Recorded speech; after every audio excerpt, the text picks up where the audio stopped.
అక్షయ్ విషయం మరోసారి నీతో మాట్లాడడానికి నీ దగ్గరికే వచ్చిందేమోనని వచ్చాం.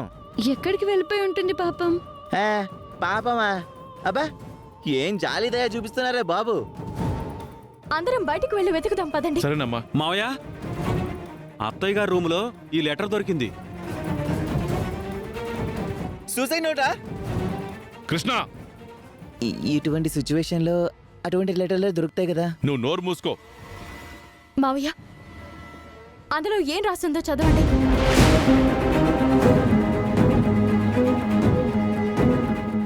ఎంతో మనస్తాపంతో రాసిన లేఖ ఇది. ఒక విధంగా చెప్పాలంటే చివరి లేఖ లాంటిది.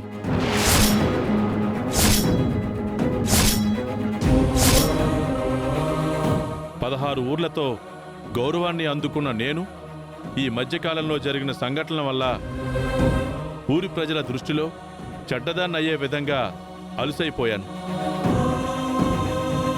ఒకప్పుడు నా మాట వేదం, శాసనం. ఇప్పుడు కనీసం విలువ లేకుండా పోయింది. నా పరువు పోయే పరిస్థితి వచ్చింది.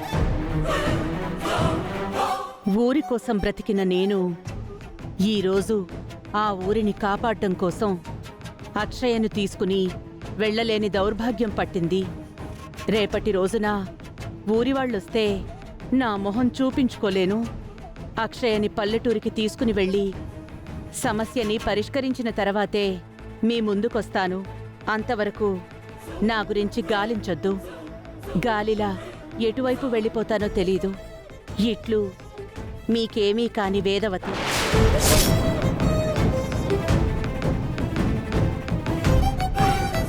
అమ్మ ఇటువంటి పని చేస్తుంది అనుకోలేదు. అయినా ఇదంతా ఎవరి వల్లే వచ్చింది. అన్నయ్య, అవనిని నిందించుకో. ఇంకెవరిని నిందించాలి? ఈ సమయంలో అమ్మ గురించి కాకుండా అవనిని వెనకేసుకొస్తున్నావు. బుద్ధి లేకపోతే సరి. మర్యాదగా మాట్లాడి నిహారిక. నిహారిక అన్నది ఉన్నదే కదరా, ఎందుకు అరుస్తున్నావు? అరవడం కాదు, కరిచేలా ఉన్నాడు. అక్షయ్ని పంపించడానికి నీ పెళ్ళం ఒప్పుకునుంటే ఆ అమ్మ ఇంటి నుంచి పోయిండేదా? మావయ్య, లెటర్ ఇవ్వండి. ఎన్నిసార్లు చదివినా అదే మ్యాటర్ ఉంటుంది, ఏం మారదు.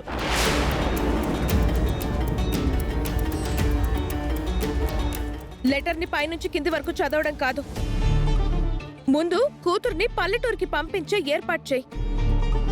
అప్పుడే అత్తయ్య మన ఇంటికి వస్తుంది. అన్నయ్య, మీరు వెళ్ళి అత్తయ్య రాసుకునే పుస్తకాన్ని తీసుకుని రండి. ఏం పుస్తకాలమ్మా? రామకోటి రాసుకోవడం, మంత్రాలు రాసుకోవడం వంటి పుస్తకాలు ఉంటాయి కదా. అబ్బా, వెంటనే తీసుకొస్తాను. ఇప్పుడు రామకోటి పుస్తకాలు ఎందుకు? అవి సరిపోతాయా? చెక్క భజనలు కూడా కావాలా?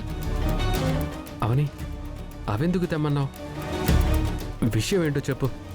మావయ్య, ఈ ఉత్తరం అత్తయ్య రాసింది కాదు.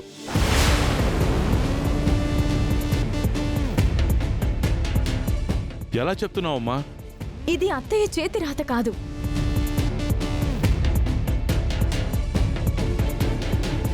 అవును మావయ్య, బాగా చూడండి. 100% అత్తయ్య రైటింగ్ కానే కాదు.